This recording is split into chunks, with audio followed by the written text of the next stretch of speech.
मेरे प्रिय आत्मा,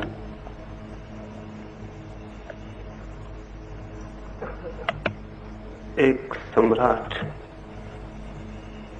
एक दिन सुबह अपने बगीचे में निकला। निकलते ही उसके पैर में कांटा गड़ गया। बहुत पीड़ा उसे हुई और उसने सारे साम्राज्य में जितने भी विचारशील लोग थे उन्हें राजधानी आमंत्रित किया और उन लोगों से कहा, ऐसी कोई आयोजना करो कि मेरे पैर में कांटा न गड़ पाए। वे विचारशील लोग हजारों की संख्या में महीनों तक विचार करते रहे और अंततः उन्होंने ये निर्णय किया कि सारी पृथ्वी को चमड़े से ढांक दिया जाए ताकि सम्राट के पैर में कांटा न गड़े। ये खबर पूरे राज्य में फैल गई। किसान घबरा उठे। अगर सारी जमीन चमड़े से ढक दी गई तो अनाज कैसे पैदा होगा। सारे लोग घबरा उठे। राजा के पैर में कांटा न गड़े, कहीं इसके पहले सारी मनुष्य जाति की हत्या तो नहीं कर दी जाएगी, क्योंकि सारी जमीन ढक जाएगी तो जीवन असंभव हो जाए। लाखों लोगों ने राजमहल के द्वार पर प्रार्थना की और राजा को कहा, ऐसा न करें, कोई और उपाय खोजें।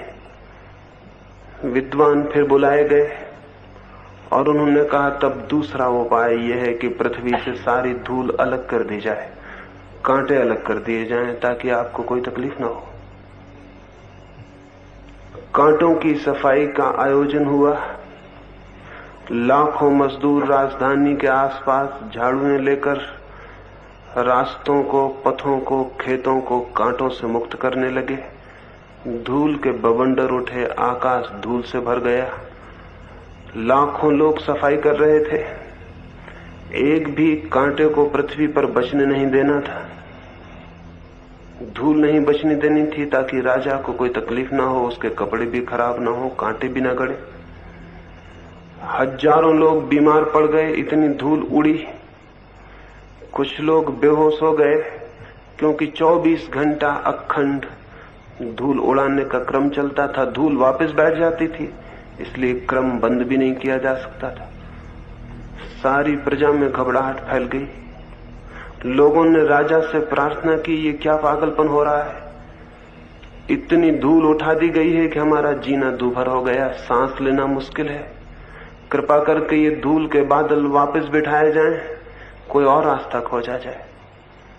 फिर हजारों मजदूरों को कहा गया कि वे जाके पानी भरें और सारी पृथ्वी को सींचें। नदी और तालाब सूख गए।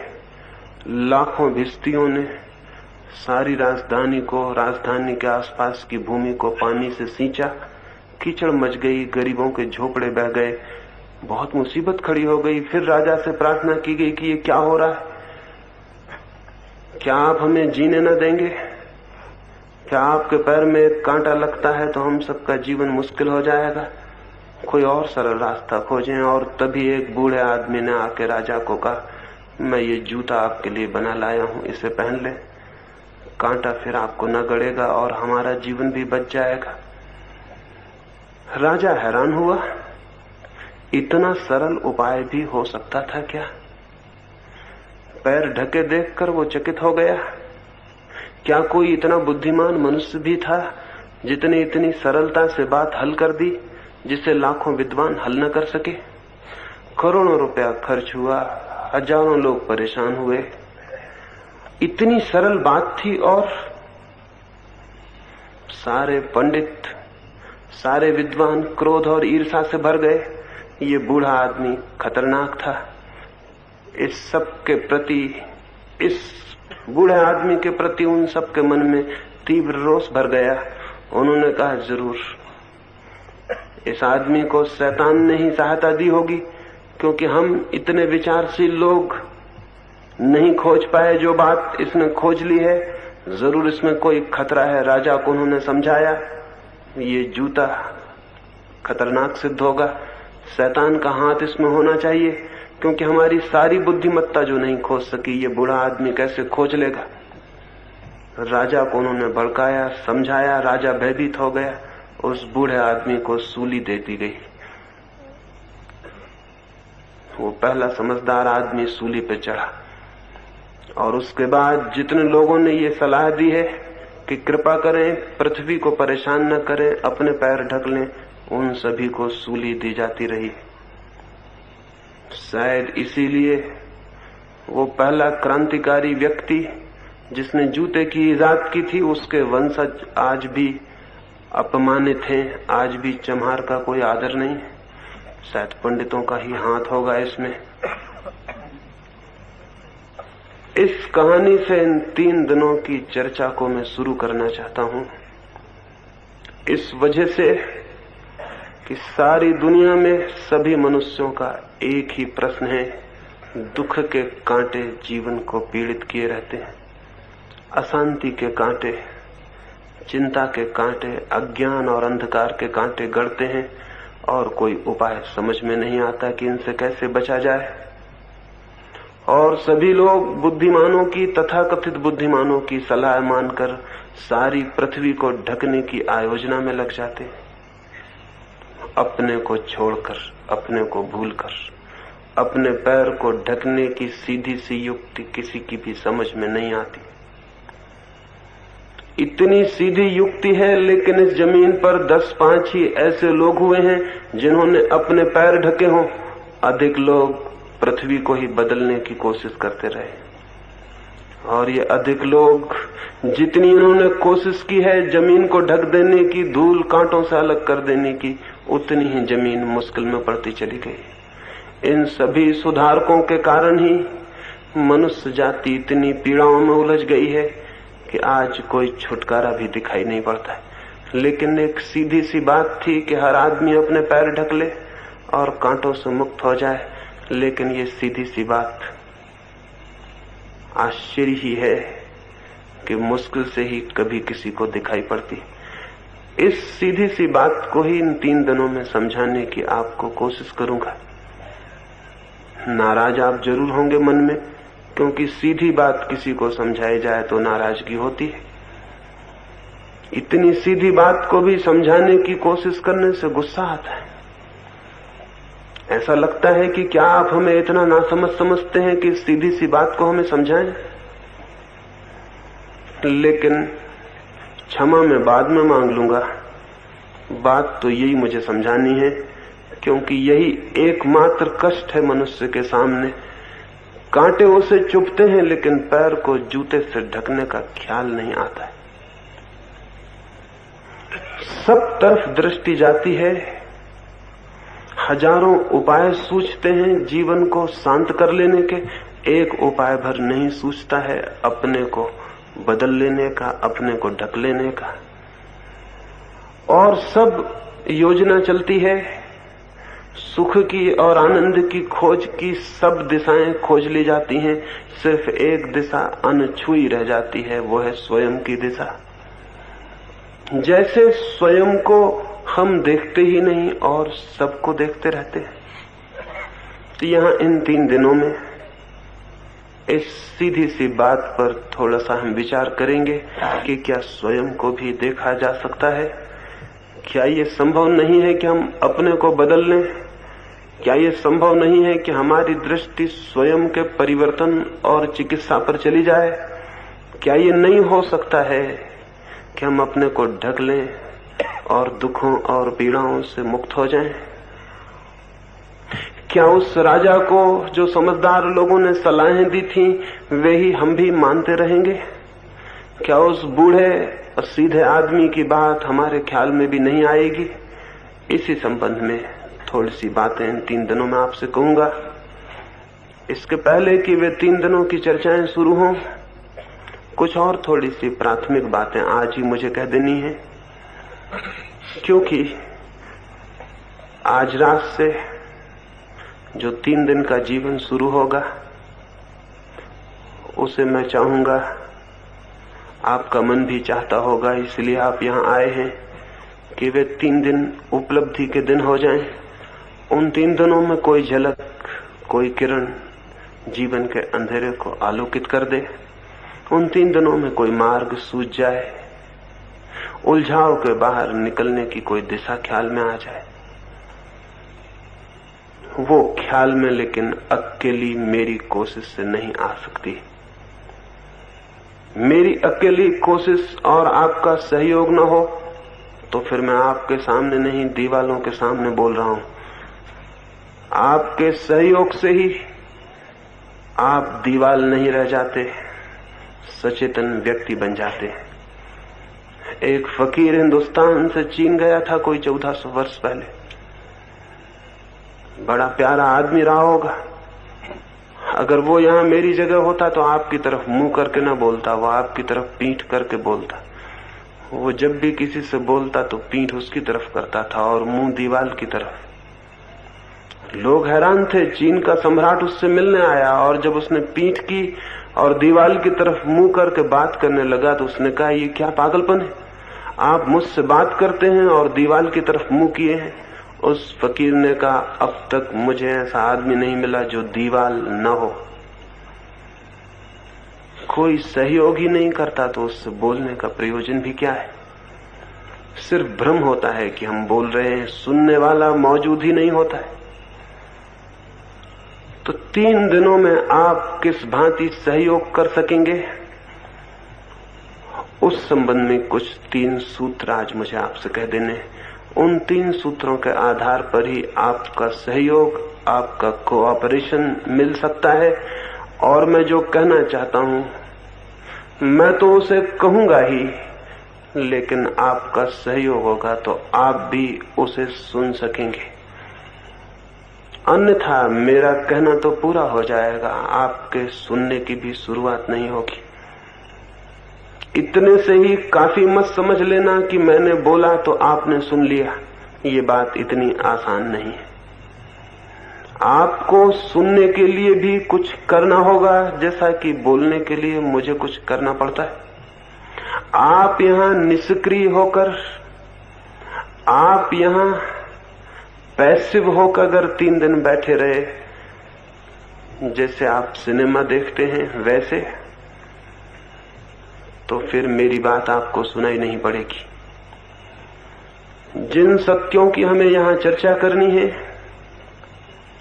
उन सत्यों को सुनने के लिए आपको एक्टिव पार्टिसिपेंट, आपको सक्रिय सहयोगी होना पड़ेगा, अन्यथा वे बातें आप तक नहीं पहुंचेंगी। तो आप कैसे अपना सहयोग दे सकेंगे? मैं तो बोलूंगा, लेकिन आप कैसे सुन सकेंगे? और आप नहीं सुन सके तो कोई अर्थ मेरे श्रम का नहीं होता है। और आप नहीं सुन सके तो शायद आप कहेंगे मैं गया, लेकिन कुछ भी नहीं हो पाया। बहुत कुछ हो सकता है, लेकिन उसमें मुझसे ज्यादा महत्वपूर्ण आप हैं। मैं बहुत महत्वपूर्ण नहीं हूं, आप ही ज्यादा महत्वपूर्ण हैं। और वो 3 छोटे से सूत्र हैं जिनके अनुकूल इन 3 दिनों अगर आपने थोड़ी तैयारी की तो जिस बात की आप कामना लेकर आए हैं वो हो सकता है। उनमें पहला सूत्र है, इन 3 दिनों में इस भांति जिए जैसे कि पीछे कुछ भी नहीं है और आगे भी कुछ नहीं।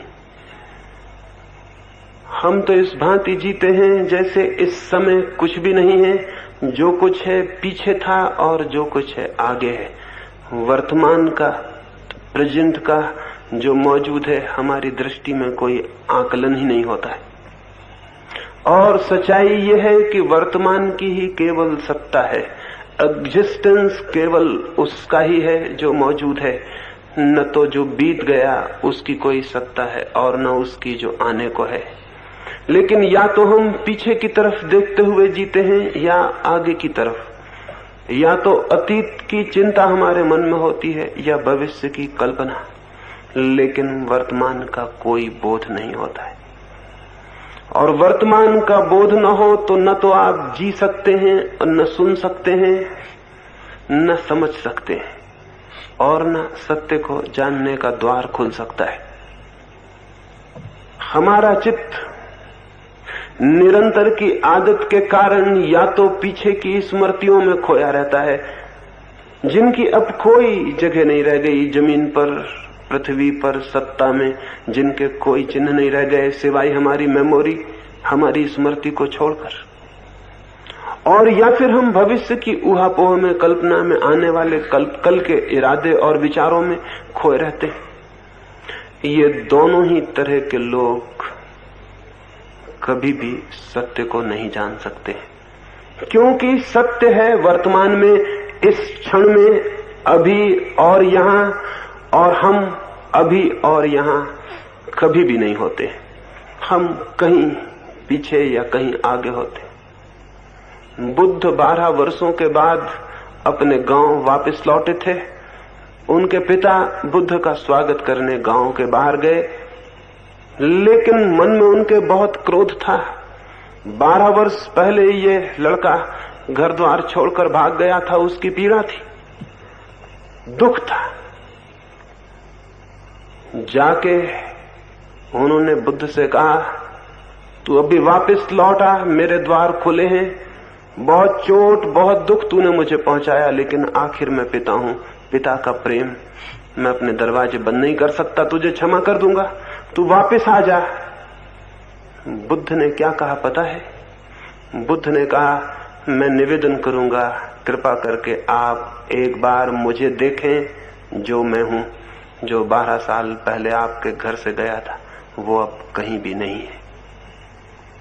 मैं दूसरा ही होकर लौटा हूं, मैं बिल्कुल नया हूं, और आप मुझे देख ही नहीं रहे, क्योंकि आपकी आंखों में 12 वर्ष पहले का चित्र ही मौजूद है।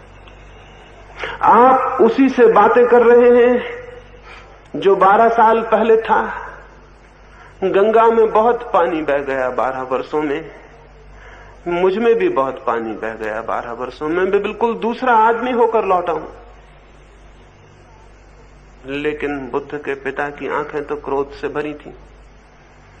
वे कहने लगे, मैं और तुझे नहीं जानूंगा, मैंने जिसने तुझे पैदा किया और जन्म दिया। मुझे तू शिक्षा देगा, मुझे तू समझाएगा।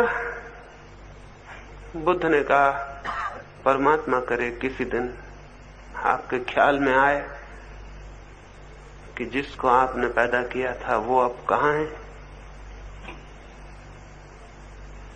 मैं निवेदन करता हूं, एक बार मुझे देखें जो मैं हूं। पता नहीं बुद्ध के पिता देख पाए या नहीं, हम भी नहीं देख पाते हैं, हम भी पीछे पीछे अटके रह जाते हैं। और जिंदगी रोज बदल जाती है, जिंदगी रोज बदल जाती है, प्रतिपल सब कुछ बदल जाता है, और हम पीछे ही उलझे रह जाते हैं। इसलिए जीवन से हमारा संस्पर्श नहीं हो पाता, और या फिर हम आगे के ऊहापोह में और कल्पना में खो जाते हैं।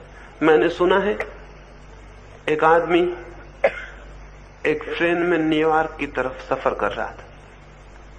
एक बीच के स्टेशन पर एक युवक भी सवार हुआ। उस युवक के हाथ के बस्ते को देखकर लगता था वो किसी इंश्योरेंस का एजेंट होगा। उस बूढ़े आदमी के पास वो बैठा। फिर थोड़ी देर बाद उसने पूछा कि क्या मां से आप बता सकेंगे आपकी घड़ी में कितना बजा हुआ है? वो बूढ़ा थोड़ी देर चुप रहा और उसने कहा, क्षमा करें, मैं न बता सकूंगा। उस युवक ने कहा, क्या आपके पास घड़ी नहीं है? उस बूढ़े ने कहा, घड़ी तो जरूर है, लेकिन मैं थोड़ा आगे का भी विचार कर लेता हूं, तभी कुछ करता हूं। अभी तुम पूछोगे कितना बजा है और मैं घड़ी में बताऊंगा कितना बजा है, हम दोनों के बीच बातचीत शुरू हो जाएगी। फिर तुम पूछोगे आप कहां जा रहे हैं? मैं कहूंगा न्यूयॉर्क जा रहा हूं, तुम कहोगे मैं भी जा रहा हूं। आप किस मोहल्ले में रहते हैं? तो मैं अपना मोहल्ला बताऊंगा। संकोच बस मुझे कहना पड़ेगा, अगर कभी वहां आए तो मेरे घर भी आना, मेरी जवान लड़की। तुम घर आओगे, निश्चित ही उसके प्रति आकर्षित हो जाओगे। तुम उससे कहोगे कि चित्र देखने चलती हो, वो जरूर राजी हो जाएगी। और ये मामला यहां तक बढ़ेगा कि एक दिन मुझे विचार करना पड़ेगा कि बीमा एजेंट से अपनी लड़की की शादी करनी या नहीं करनी, और मुझे बीमा एजेंट बिल्कुल भी पसंद नहीं आते। इसलिए कृपा करो मुझसे तुम घड़ी का समय मत पूछो। इस आदमी पर जरूर हमें हंसी आ सकती, लेकिन हम सब इसी तरह के आदमी हैं। हमारा चित्त प्रतिपल वर्तमान से छिटक जाता है और भविष्य में उतर जाता है, और भविष्य के संबंध में आप कुछ भी सोचें सभी ऐसा ही फिजूल और व्यर्थ है, क्योंकि भविष्य है नहीं। जो भी आप सोचेंगे सभी कल्पना, सभी इमेजिनेशन। जो भी आप सोचेंगे वो इसी तरह का झूठा और व्यर्थ है, जैसे इस आदमी का इस छोटी सी बात से कि घड़ी में कितना बजा है इतनी लंबी यात्रा पर कूद जाना। इसका चित्त हम सब का चित्त है। हम सब प्रतिपल खड़े होते नहीं वर्तमान पर और भविष्य में कूद जाते हैं या अतीत में कूद जाते हैं। लेकिन जो क्षण मौजूद होता है उसमें हम मौजूद नहीं हो पाते, और उसकी ही सत्ता है, वही वास्तविक है। अतीत और भविष्य, इन दोनों के बंधनों में मनुष्य की चेतना वर्तमान से अपरिचित रह जाती है। अतीत और भविष्य दोनों मनुष्य की ईजादें हैं। जगत की सत्ता में उनका कोई भी स्थान नहीं, उनका कोई भी अस्तित्व नहीं। भविष्य और अतीत, पास्ट और फ्यूचर कल्पित समय है, स्यूडो टाइम है, वास्तविक समय नहीं। वास्तविक समय, रियल टाइम तो केवल वर्तमान का क्षण है। वर्तमान के इस क्षण में जो जीता है वो सत्य तक पहुंच सकता है, क्योंकि वर्तमान का क्षण ही द्वार है।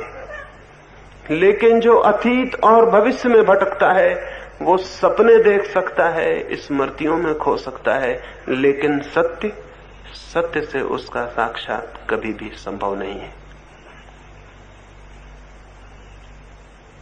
तो इन 3 दिनों में ऐसे जिए कि जो क्षण आपके पास है बस वही है। दूसरा क्षण मनुष्य के हाथ में होता भी नहीं। एक ही क्षण होता है, 2 क्षण नहीं होते। और उस एक क्षण को हम गंवा दें बीते हुए क्षणों के लिए या आने वाले क्षणों के लिए, तो बड़ी भूल हो जाती। एक छोटा सा क्षण मिलता है मनुष्य को, उससे ज्यादा नहीं। उस छोटे से क्षण को जीने की कला ही धर्म में प्रवेश की कला है। वही है आज। तो आज रात से ऐसा जिए कि जो क्षण है वही है। जो काम आप कर रहे हैं वही कर रहे हैं। यहां सुन रहे हैं तो सिर्फ सुन रहे हैं। इस सुनने में फिर और कुछ भी नहीं। मैं बोल रहा हूं, उस वक्त अगर आप सोचने लगे यही गीता में भी लिखा है, तो आप पीछे चले गए। कभी आपने पढ़ा होगा, उससे आप मेलजोल बिठाने लगे। मैं जो कहता था उसके आपसे संबंध टूट गया। अगर मैं कुछ कह रहा हूं और आप सोचने लगे कि अगर मैं ऐसा करूं या सोचूं तो कहीं ऐसा तो ना हो कि मुझे घर द्वार छोड़ देना पड़े, आप भविष्य में चले गए। आप समय बताने की जगह लड़की के विवाह का चिंतन करने लगे। क्या होगा मेरी बात से अगर ये सोचने लगे तो आप आगे चले गए। क्या पुरानी बातों से मेल करने लगे तो पीछे चले गए और वंचित हो गए उस बात को सुनने से जो मैं आपसे कहता था। जो मैं आपसे कह रहा हूं, अगर उसे ही सुनना है तो सुनने के क्षण में फिर और कहीं आप नहीं होना चाहिए। लेकिन ये केवल सुनने के लिए नहीं हो सकता। ये तो तभी हो सकता है जब हम 24 घंटे ऐसा जिए, जब आप पानी पी रहे हो तो सिर्फ पानी पिए, और भोजन करते हो तो सिर्फ भोजन, और रास्ते पे चलते हो तो सिर्फ रास्ते पर चलें, और उस क्षण को ही समझ लें कि इसके आगे कुछ नहीं और पीछे कुछ नहीं, यही है और इसी में मुझे पूरी तरह मौजूद होना है। ये तो पहला ध्यान रखने का है इन 3 दिनों में। कठिन नहीं है, ख्याल में आ जाएगा तो बहुत सरल है। कठिन तो वो है जो आप कर रहे हैं, जो मैं कह रहा हूं वो तो बहुत सरल है, लेकिन अपने पैर पर जूता चढ़ाने जैसी सरल बात भी मुश्किल से ख्याल में आती। कठिन वो है जो आप कर रहे हैं, जिस ढंग से आप जी रहे हैं वो जीना एकदम कठिन है। आश्चर्य है कि हम जिए चले जा रहे हैं। जो मैं कह रहा हूं वो बहुत सरल है। यहां से लौटते वक्त उसका प्रयोग करते लौटें और कम से कम 3 दिन तो कोशिश करें। हो सकता है 3 दिन में उसकी सच्चाई दिखाई पड़ जाए, और फिर जिसकी सच्चाई हमें दिखाई पड़ जाती है उससे इस जीवन में अलग होना कठिन है। 3 दिन के लिए हिम्मत करें, पीछे को छोड़ दें। छूट गया है अतीत आपसे, आप व्यर्थ ही उसे पकड़े हैं। कहां है वो? कल का दिन अब कहां है? बीता क्षण अब कहां है? जो गया वो जा चुका, जो अभी नहीं आया वो नहीं आया, जो है बस वही है।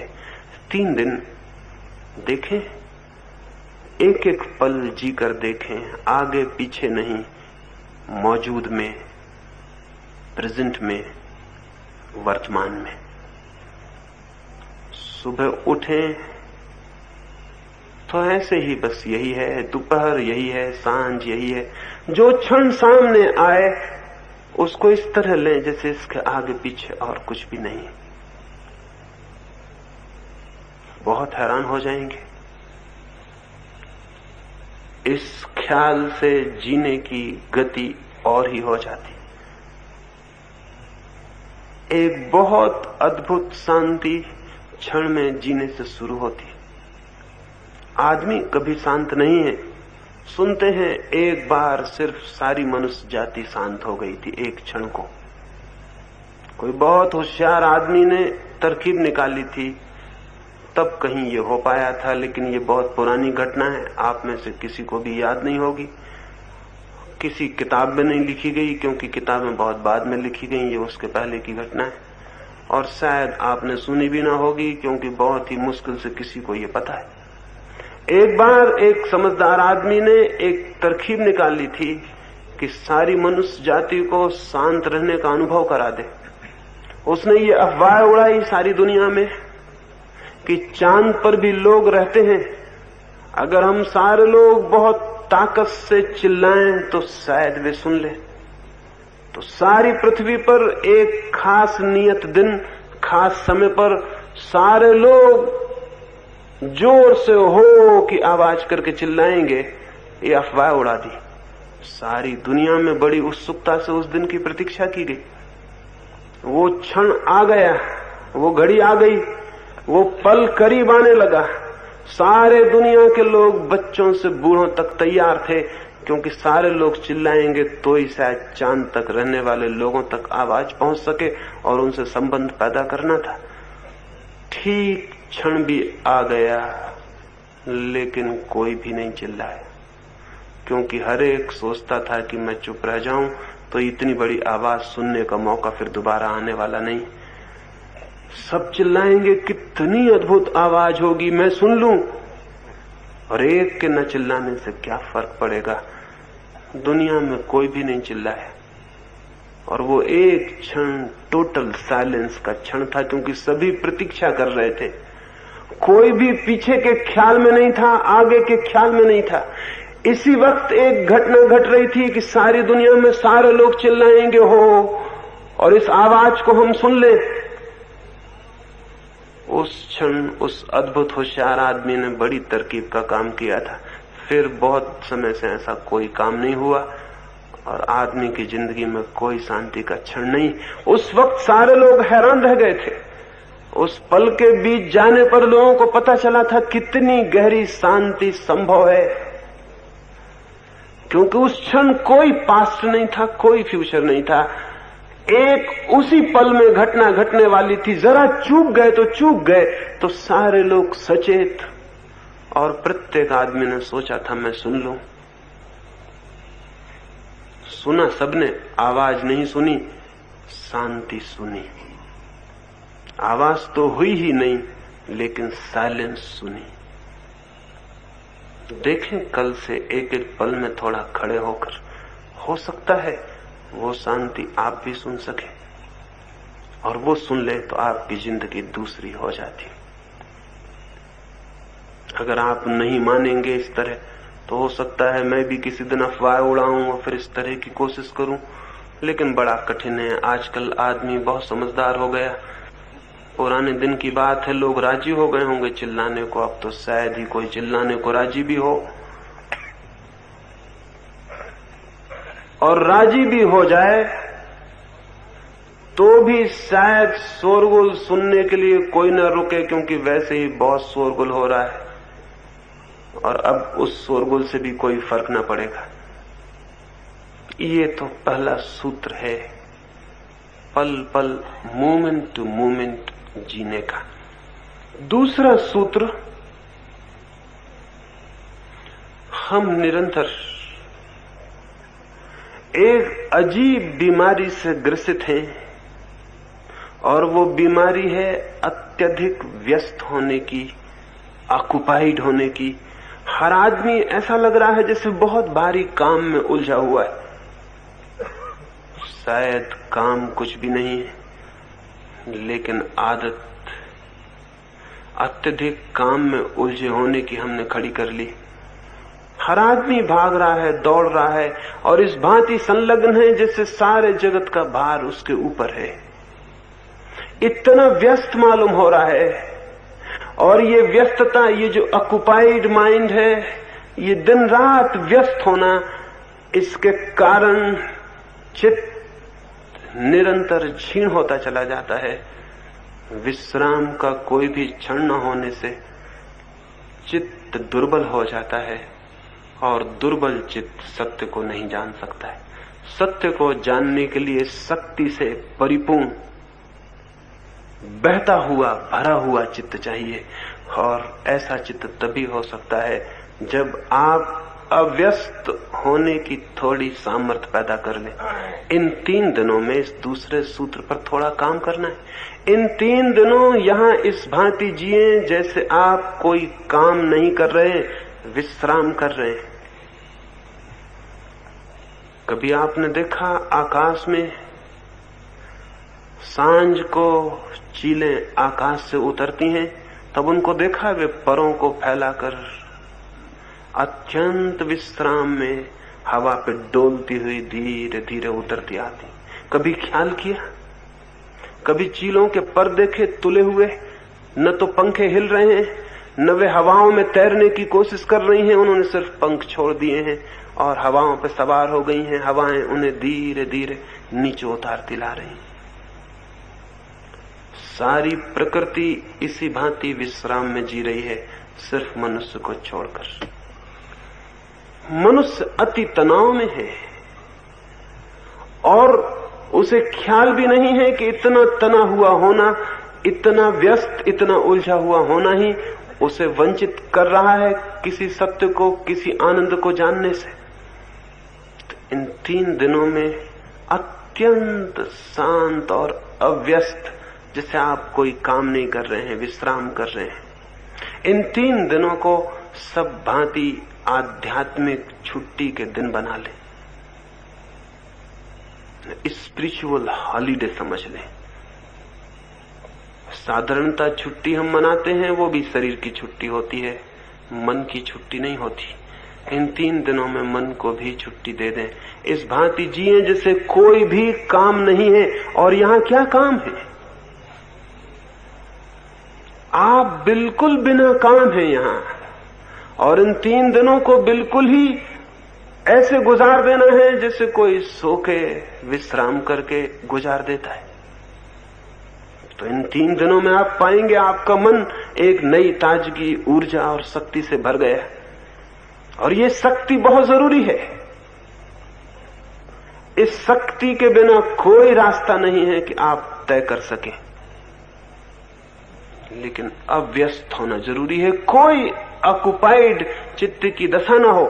लेकिन हम तो, एक आदमी को मैं देखता था रोज सांझ वो घूमने जाते थे, लेकिन घूमने भी वो ऐसे जाते थे इतनी तेजी से कि जैसे किसी युद्ध पर जा रहे हो। तो मैंने उन्हें टोका और मैंने कहा कि आप किसी लड़ाई पर जाते हैं रोज? उन्होंने कहा लड़ाई पर? मैं तो घूमने जाता हूं।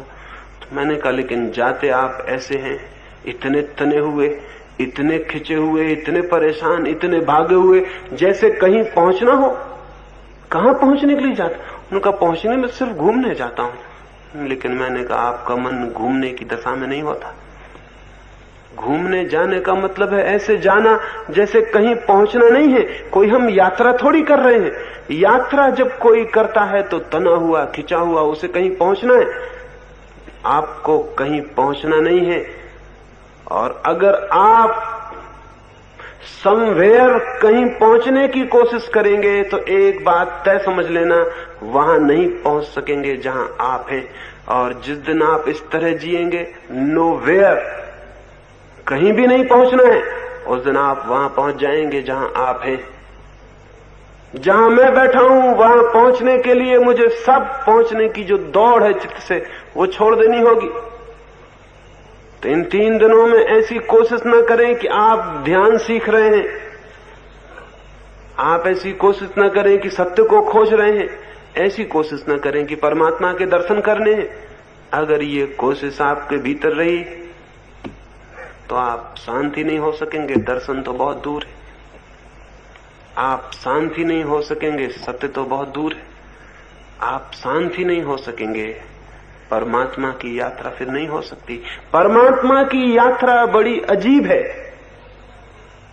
परमात्मा की यात्रा वही करता है, वही कर सकता है जो सब यात्रा छोड़ देता है।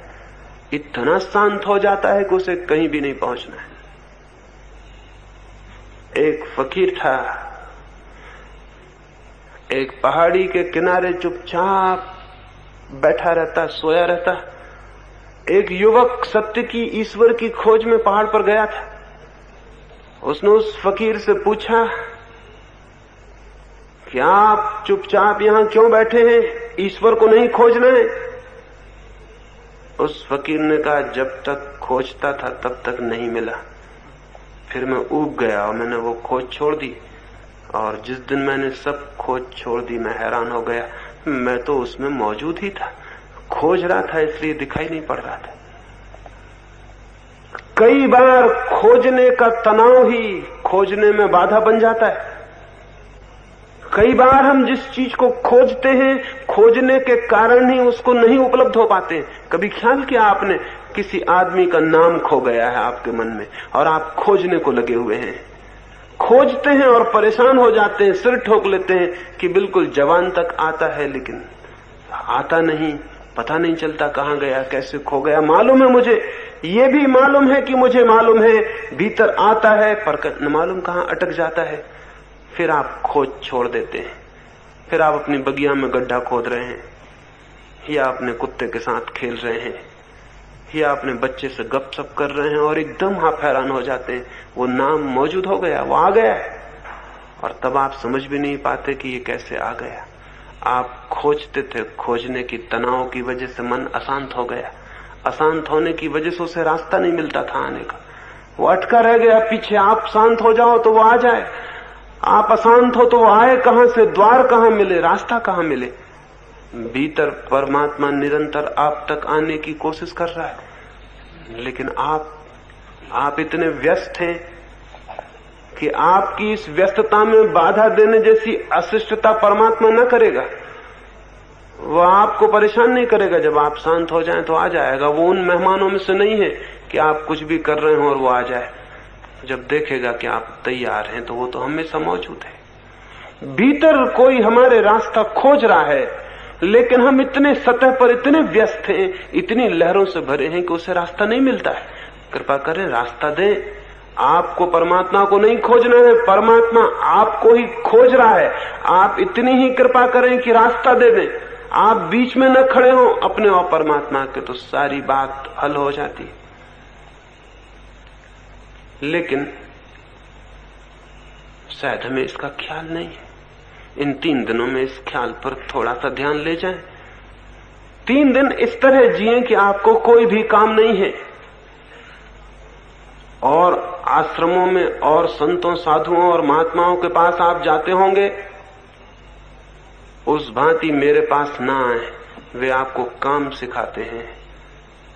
वे सिखाते हैं प्रार्थना करो, पूजा करो, नाम जपो, गीता पढ़ो, ये करो, वो करो, बहुत जोर से करो। जितना ज्यादा करोगे, 1000 दफे नाम जपोगे तो 1,00,000 दफे जपोगे तो और फायदा है, 1 करोड़ दफे जपोगे तो और फायदा है।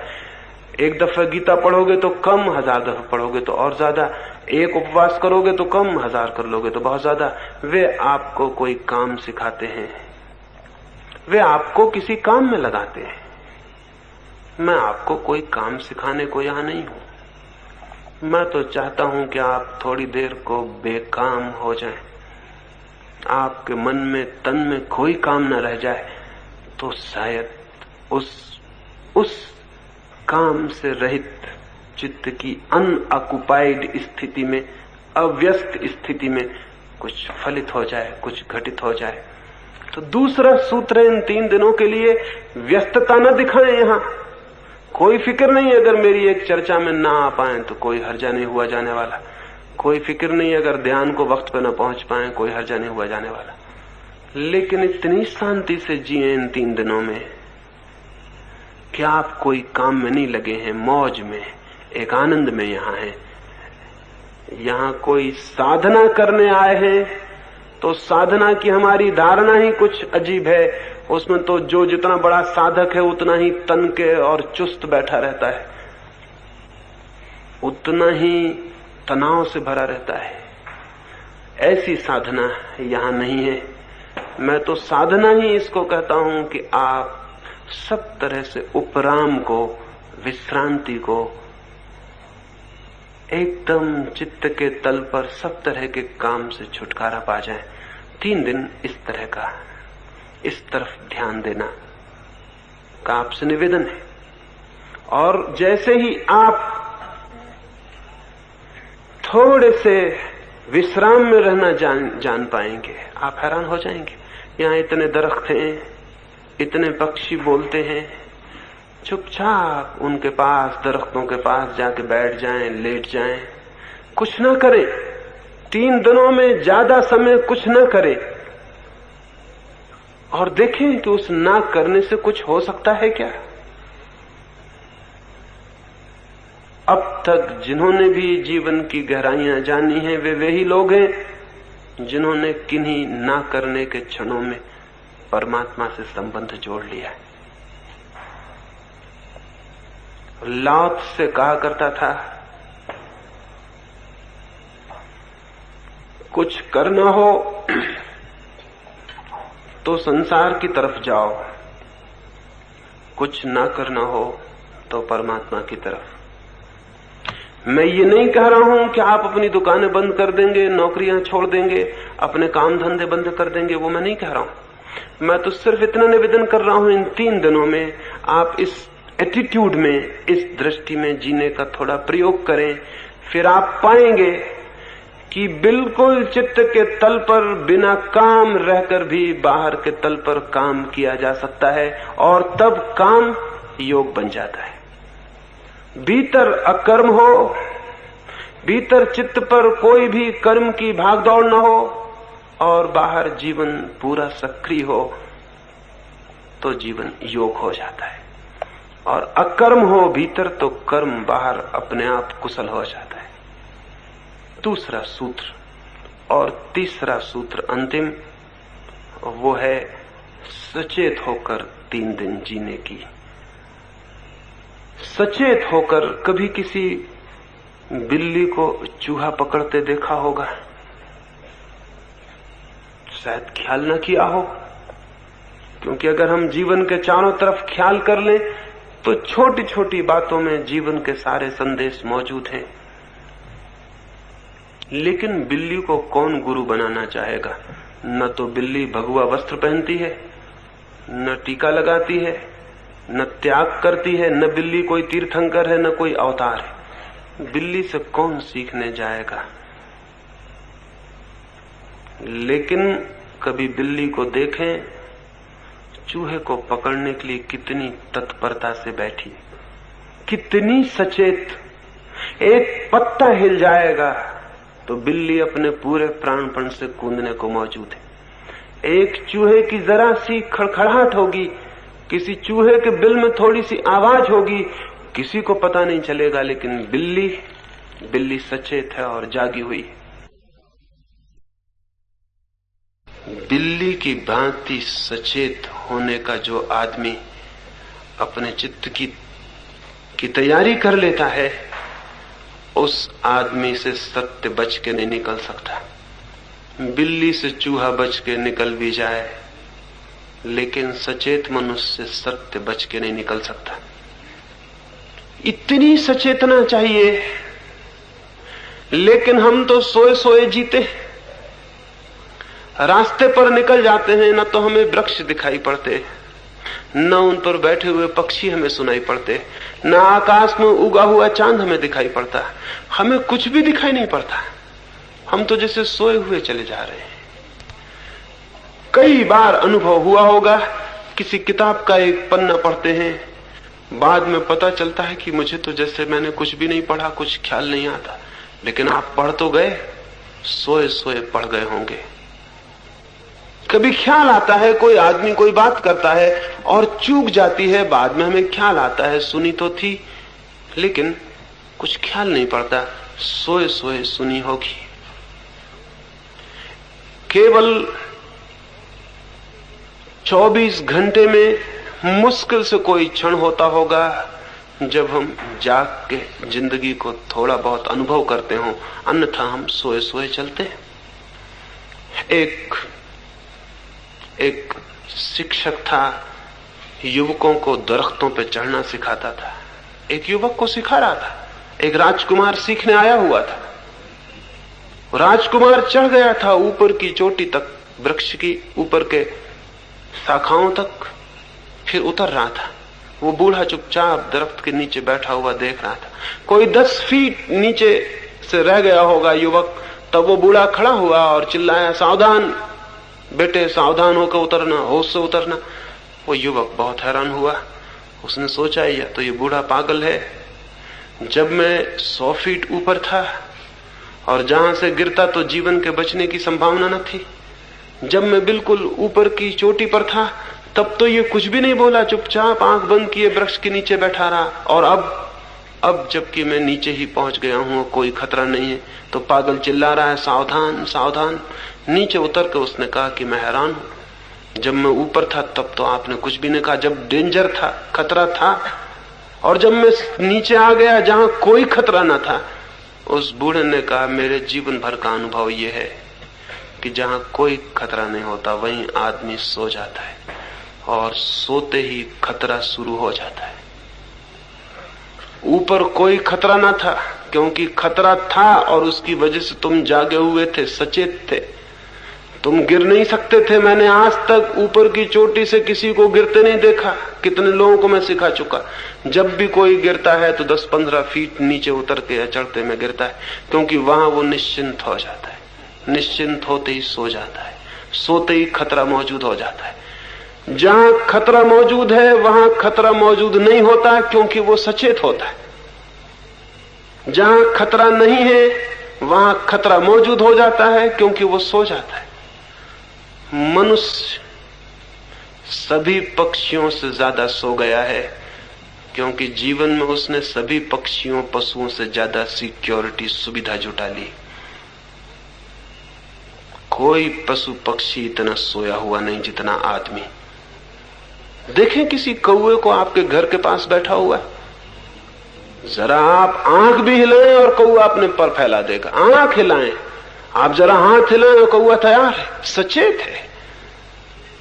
जानवरों को भागते हुए देखें, दौड़ते हुए देखें, उनको खड़े हुए देखें, वे सचेत हैं। आदमी ने एक तरह की सिक्योरिटी, एक तरह की सुरक्षा अपने चारों तरफ खड़ी कर ली है, और उस सुरक्षा की वजह से वो आराम से सो गया है। और सच्चाई यह है कि सब सिक्योरिटी झूठी है, क्योंकि मौत इतनी बड़ी असलियत है कि हमारी सब सुरक्षा झूठी ही सिद्ध होती है। कोई सुरक्षा हमारी सच्ची नहीं है। लेकिन एक फॉल्स, एक मिथ्या ख्याल हमने पैदा कर लिया कि हम सुरक्षित हैं। सुरक्षित कोई भी मनुष्य नहीं है। जीवन असुरक्षा है, इनसिक्योरिटी है, कौन सी चीज सुरक्षित है? आपकी पत्नी सुरक्षित है? क्या आप सोचते हैं कल भी वो आपको प्रेम देगी? आपके बच्चे सुरक्षित हैं कि आप सोचते हैं वो बड़े होने पर आपको आदर देंगे? आपके मित्र सुरक्षित हैं कि वे कल शत्रु नहीं हो जाएंगे? आप खुद किन अर्थों में सुरक्षित हैं? आपकी मौत आपकी सब सुरक्षा को दो कौड़ी का सिद्ध कर देने को है। एक आदमी ने एक महल बनवाया था, उसमें एक ही दरवाजा रखा था कि कोई शत्रु घर के भीतर न घुस सके। दरवाजे पर सख्त पहरा रखा था। फिर पड़ोस का राजा उसके महल को देखने आया।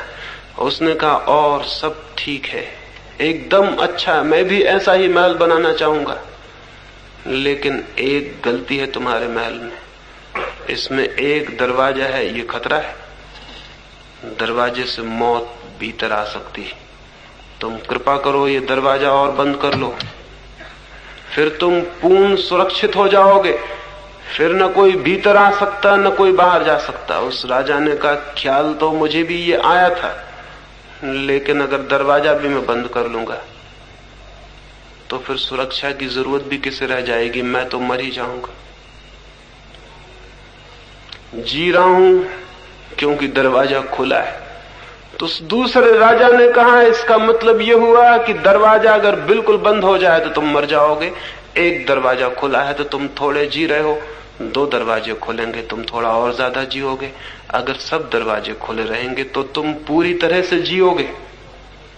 लेकिन सब दरवाजे खोलने में हम डरते हैं और इसलिए जी नहीं पाते। सब दरवाजे बंद कर लेते हैं जिंदगी के, फिर भीतर सिक्योरिटी में, सुरक्षा में निश्चिंत होकर सो जाते हैं। उसी सोने को हम जिंदगी समझ लेते हैं। इन 3 दिनों में इस तरह जिए जैसे कि जीवन में कोई सुरक्षा नहीं है। हो सकता है आप आए हैं माथेरान, वापस न लौट सके, कोई जरूरी नहीं है आपका वापस लौट जाना। कौन सा जरूरी है? इस बात को मान लेने का क्या कारण है कि आप 400 आए हैं, 400 ही वापस लौट जाएंगे? हो सकता है कोई वापस न लौट पाए। एक दिन तो ऐसा हो गई कि आप कहीं जाएंगे और वहां से वापस न लौट सकेंगे। प्रति घड़ी कोई 1 लाख आदमी अपना जीवन खो देते हैं कहीं न कहीं पृथ्वी पर। आप भी किसी क्षण खो देंगे। वो क्षण यही क्षण हो सकता है, आने वाला क्षण हो सकता है। सुरक्षा कहीं भी नहीं है और सुरक्षा के कारण आप व्यर्थ जो सो रहे हैं वो सारे जीवन को, जीवन के आनंद, उत्फुल्लता से, ज्ञान से वंचित कर रहा है। तो इन 3 दिनों ऐसे जिए जैसे आप जागे हुए हैं, प्रतिपल होश से भरे हुए हैं।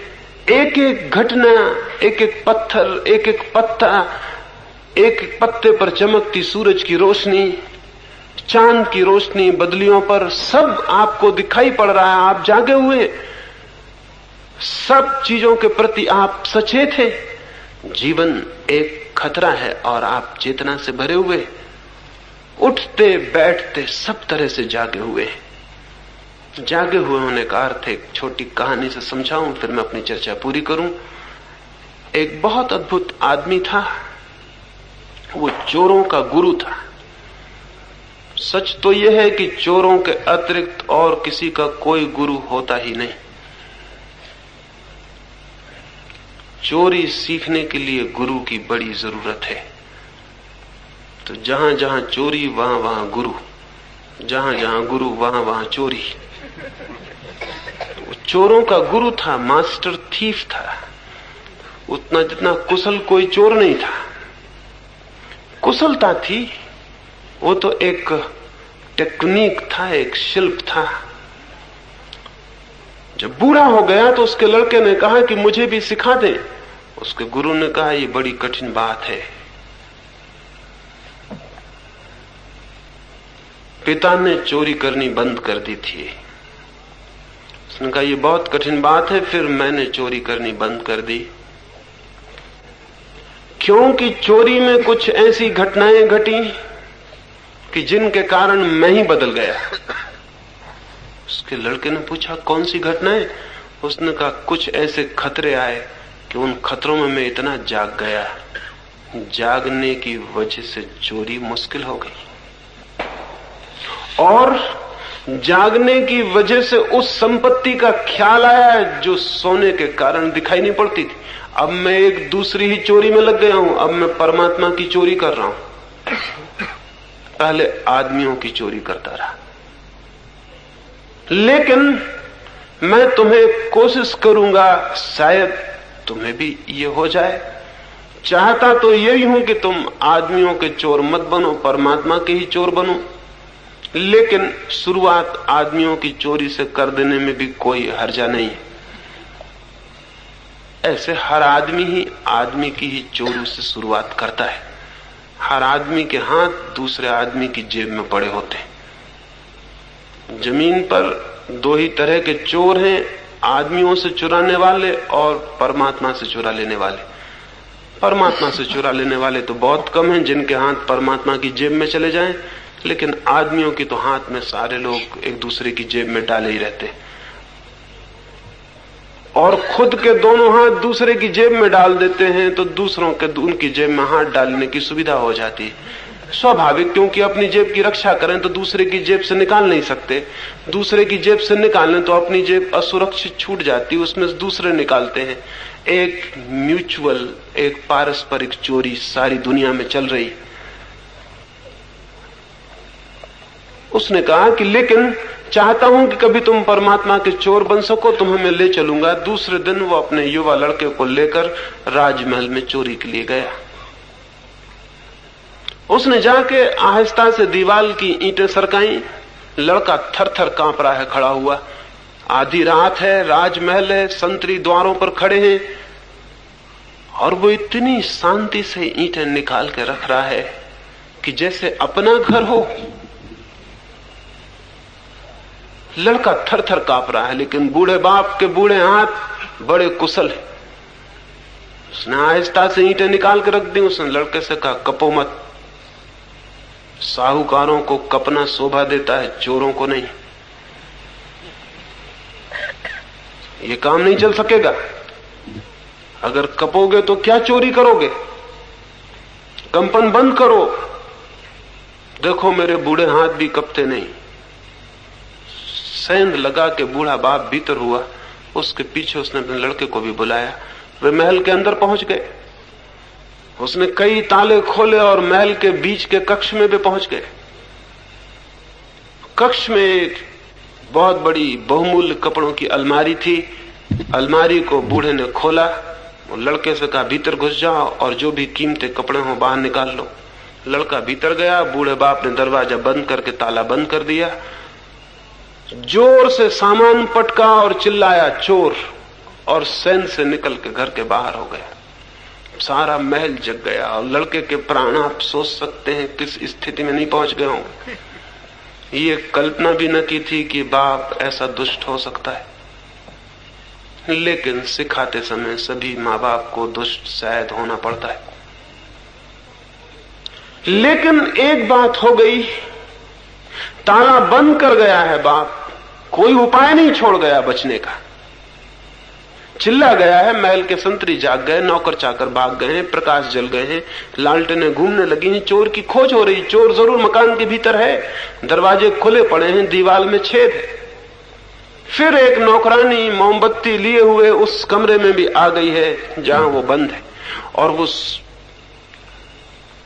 अगर वे लोग न भी देख पाए तो भी फर्क नहीं पड़ता, क्योंकि वो बंद है और निकल नहीं सकता, दरवाजे पे ताला है बाहर। लेकिन कुछ हुआ। अगर आप उस जगह होते तो क्या होता? आज रात सोते वक्त जरा ख्याल करना कि उस जगह अगर मैं होता, उस लड़के की जगह, तो क्या होता। क्या उस वक्त आप विचार कर सकते थे? विचार करने की कोई गुंजाइश ही नहीं थी। उस वक्त आप क्या सोचते? सोचने का कोई मौका नहीं था। उस वक्त आप क्या करते? कुछ भी करने का उपाय नहीं था। द्वार बंद, बाहर ताला लगा हुआ है, संतरी अंदर घुस आए हैं, नौकर भीतर खड़े हैं, घर भर में खोजबीन की जा रही। आप क्या करते? उस लड़के के पास करने को कुछ भी नहीं था। न करने के कारण वो बिल्कुल शांत हो गया। उस लड़के के पास सोचने को कुछ नहीं था, सोचने का कोई जगह नहीं थी, गुंजाइश नहीं थी। सो जाने का मौका नहीं था क्योंकि खतरा बहुत बड़ा था, जिंदगी मुश्किल में थी। वो एकदम अलर्ट हो गया। ऐसी अलर्टनेस, ऐसी सचेतता, ऐसी सावधानी उसने जीवन में कभी देखी नहीं थी। ऐसे खतरे को ही नहीं देखा था। और उस सावधानी में कुछ होना शुरू हुआ, उस सचेतना के कारण कुछ होना शुरू हुआ जो वो नहीं कर रहा था, लेकिन हुआ। उसने कुछ अपने नाखून से दरवाजा खरोंचा। नौकरानी पास से निकलती थी। उसने सोचा शायद चूहा या कोई बिल्ली कपड़ों की अलमारी में अंदर है। उसने ताला खोला, मोमबत्ती लेके भीतर झांका। उस युवक ने मोमबत्ती बुझा दी। बुझाई ये कहना केवल भाषा की बात है। मोमबत्ती बुझा दी गई क्योंकि युवक ने सोचा नहीं था कि मैं मोमबत्ती बुझा दूं। मोमबत्ती दिखाई पड़ी, युवक शांत खड़ा था, सचेत। मोमबत्ती बुझा दी, नौकरानी को धक्का दिया, अंधेरा था, भागा। नौकर उसके पीछे भागे, दीवार से बाहर निकला, जितनी ताकत से भाग सकता था भाग रहा था। कहना गलत है क्योंकि भागने का कोई उपक्रम, कोई चेष्टा, कोई एफर्ट वो नहीं कर रहा था, बस पा रहा था कि मैं भाग रहा हूं। और फिर पीछे लोग लगे थे। वो एक कुएं के पास पहुंचा, उसने एक पत्थर को उठा के कुएं में पटका। नौकरों ने कुएं को घेर लिया। वे समझे कि चोर कुएं में कूद गया है। वो एक दरख्त के पीछे खड़ा, फिर आहिस्ता से अपने घर पहुंचा। जाके देखा उसका पिता कंबल ओढ़े सो रहा था। उसने कंबल झटके से खोला और कहा कि आप यहां सो रहे हैं मुझे मुश्किल में फंसा के। उसने कहा बात मत करो, तुम आ गए, बात खत्म हो गई। कैसे आए तुम खुद ही सोच लेना, कैसे आए तुम वापिस।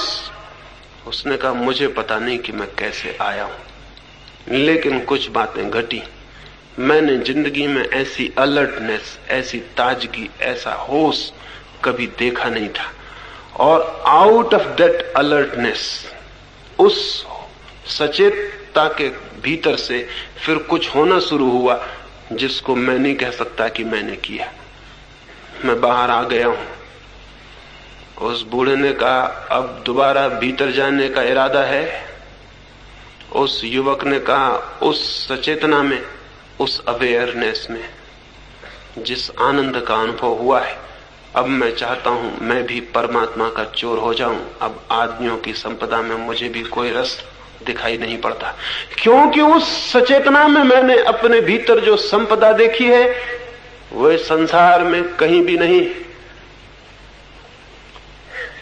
तो मैं परमात्मा के चोर होना आपको सिखाना चाहता हूं, लेकिन उसके पहले इन 3 सूत्रों पर, इन 3 दिनों में अगर आप सहयोग देंगे तो इसमें कोई बहुत आश्चर्य नहीं है कि जाते वक्त आप अपने सामान में परमात्मा की भी थोड़ी सी संपदा ले जाते हुए अपने आप को अनुभव करें। वो संपत्ति सब जगह मौजूद है, लेकिन कोई हिम्मतवर चोर आता ही नहीं कि उस संपत्ति को चुराए और अपने घर ले जाए। परमात्मा करे आप भी एक मास्टर थीप हो सके, एक कुशल चोर हो सके उस बड़ी संपदा को चुराने में। उस चोरी के सिखाने का ही यहां राज 3 दिनों में आपसे मैं कहूंगा। और अगर आपका सहयोग रहा तो ये बात हो सकती है। आज के लिए तो इतना बस, क्योंकि रात बहुत हो गई और जिनको चोरी की तैयारी करनी है उन्हें अपनी अपनी जगह चले जाना चाहिए। मेरी बातों को इतने प्रेम और शांति से सुना है, उसके लिए बहुत बहुत धन्यवाद। अंत में यही प्रार्थना करता हूं, प्रभु करे वो आशा और वो सपना पूरा हो सके।